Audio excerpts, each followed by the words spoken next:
Life is objectively short, cruel, and meaningless. We're born, we suffer for a few years, and then we die. Of course, nice things can happen in between the bouts of perpetual torment, like engaging with the hobbies that we enjoy, or creating art that we feel proud of, or a third thing. But it is possible to overthink these things that provide happiness into something negative. In fact, it's more than possible, it's unavoidable.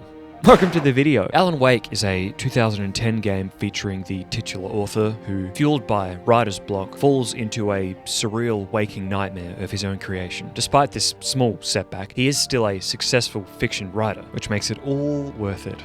Because that's something I would like to be. And one of the main reasons I am not is because I spread my very limited time being alive over too many things. So let's see if we can fix this problem with a foolproof, step-by-step guide on how to be more like Mr. Wake and best utilize our incredibly finite time before we inevitably perish. Part 1.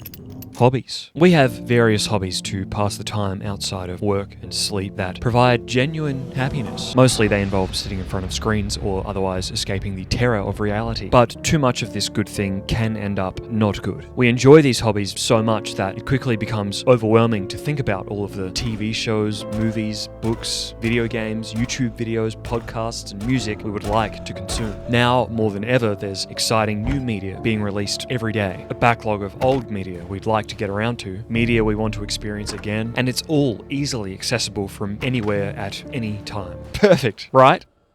Right? Step 1. Don't waste time on things you don't love. Alan doesn't really have any hobbies outside of writing, spending time with his wife, stealing coffee thermoses, and blasting through hordes of darkness demons. But we aren't that strong-willed. There is a gaping void in our soul that we have been desperately trying to fill with fictional entertainment since our youth. We used to combat this emptiness inside by watching, playing, reading, or listening to everything we found vaguely interesting, was popular, had good reviews, or was considered culturally important. But back then we had loads more free time and loads less responsibility. Now we're an adult with less time in the day, less time left alive, and way more to think and stress and be anxious about. But for once, this isn't necessarily a bad thing. Thinking about how little time we have left as a functioning human being helps contextualize that time as more valuable. We don't want to give our preciously limited hours to these hobbies unless that piece of media is genuinely engaging. We learned to stop caring how popular or highly regarded or significant something is. Why should we waste our valuable time finishing something we don't really enjoy?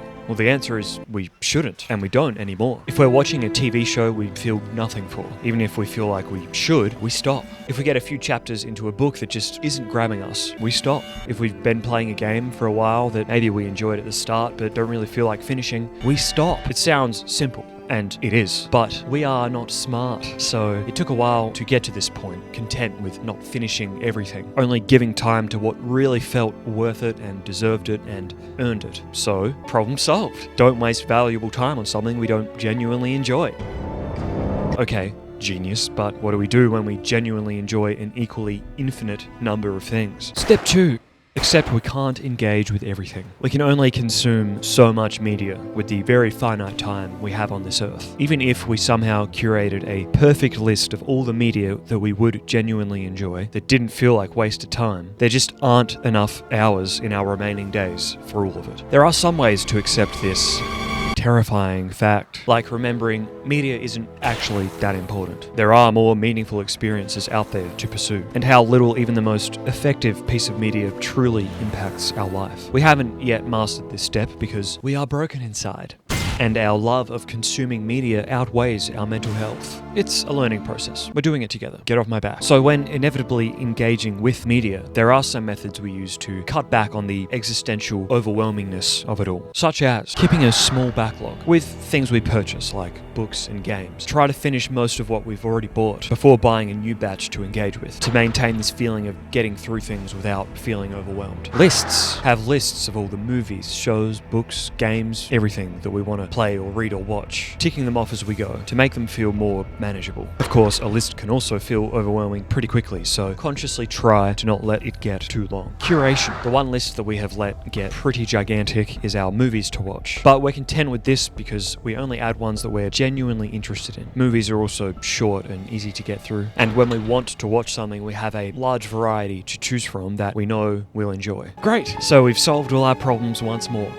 You're welcome. Except, no idiot, because media-based hobbies aren't the only thing we spend our precious remaining time on. It's in the name of this video. We also have part 2, passions. Hobbies are one thing. It's relatively easy to just not engage with something you don't enjoy, or accept that we won't get to everything that we might enjoy. But when it comes to passions and goals, it's, a bit more complicated. Step 3, the quality, quantity, time trifecta. Alan doesn't really have hobbies. The closest he gets is passively watching random Night Springs episodes around town. He's laser focused on the singular pursuit of writing fiction novels, something we also aspire to. The difference is, Alan doesn't spread his talents over multiple mediums, but as with our hobbies, we do. We make these dumb videos, which despite appearances do actually take some time and effort. But we also have multiple books that we want to write. We have short stories we want to finish. We want to make other fictional live action videos. We have screenplays we want to write. And we also compose and play and want to record tons of music.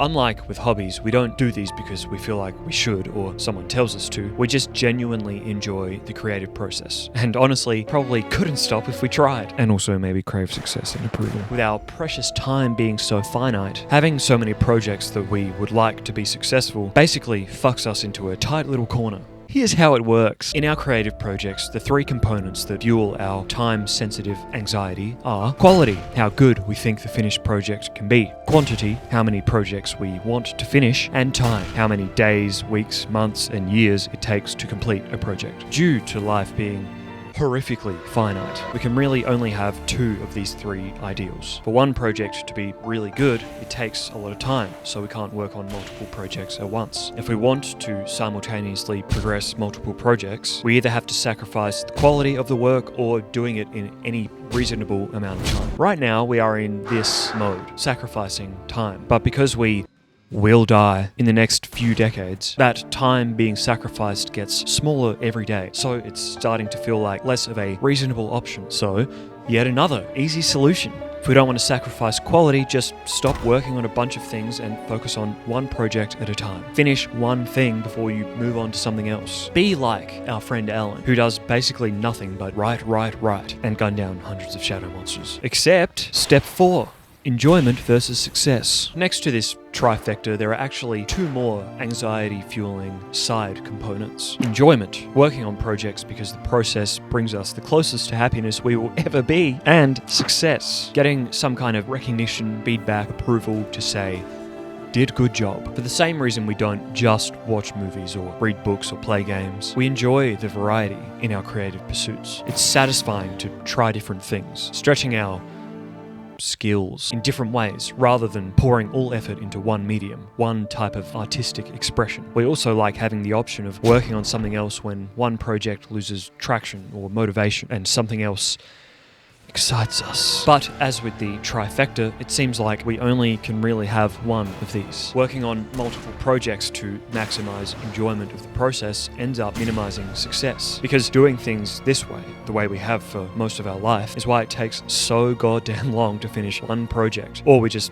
don't finish it. So to be successful, some enjoyment has to be sacrificed. I mean, Alan might not enjoy the writing process 100% of the time, hence his writer's block and the events of the game happening, but he's still highly successful, so that's the trade-off. Step 5. Existential panic. If enjoying the process less means more success, should we even aim for success? What is success and why do we crave it? Is it because we see other people who follow these multiple pursuits and want to be like them receive the same recognition and respect? Do we actually think we're good enough to do it all when really that's probably not true? We enjoy art made by people who are successful at only doing the one thing, don't we? Is working on so many projects really a matter of enjoyment, or is it about external validation, seeking approval from an audience beyond satisfying myself? Maybe we're just insecure about our abilities. We lack the confidence to fully invest into one medium because we're scared that putting all our time and energy into one project that ends badly will feel like we've wasted that time and have nothing to show for it. But of course, focusing on multiple projects, trying to do everything, is just wasting time in a different way. So what the fuck are we doing here? We're posing these final ideas as questions because we don't have the answers, if that isn't painfully obvious. If you have the answers, please God, tell me in the comments right now. Maybe the real solution is to just knuckle down and focus on one big project to its completion. Hope that it sees some success, and then adjust our existential fears accordingly. If that hypothetical success pushes us to only focus on that medium, that art form that we've been able to prove actually works, or if it changes nothing and we still work on multiple projects anyway, then I guess we'll know who we're making it for. And all our problems will be solved. The final consideration we haven't really discussed is to step 6, make shit bad. Not to say we would make bad stuff or stuff that we aren't proud of intentionally, but instead of being good at one thing, we could be mediocre at a bunch of things. It doesn't sound great, but if we enjoy the process, maybe it won't matter. We will never not write or make music or videos or have creative ideas. That drive will probably always be here. But instead of having to sacrifice working on a little bit of everything, we could complete them in a reasonable amount of time and they'd just be slightly inferior. Not really ideal. None of it is ideal. We don't want to sacrifice anything. But if we want to be less existentially terrified of our finite time and all the things we want to do before our corpse is in the trash, we have to sacrifice something. As we have to accept that we just can't engage with all of the media that we would like to, we have to accept sacrifice somewhere in the creative process. This whole video is basically just me trying to accept this, because I already kind of know all of this, but making a dumb video about it is much easier than actually changing my habits, so here we are yet again. Anyway, thanks for watching. Like and subscribe, watch my other videos, and stay tuned for more possibly mediocre and or inconsistently uploaded garbage. Bye!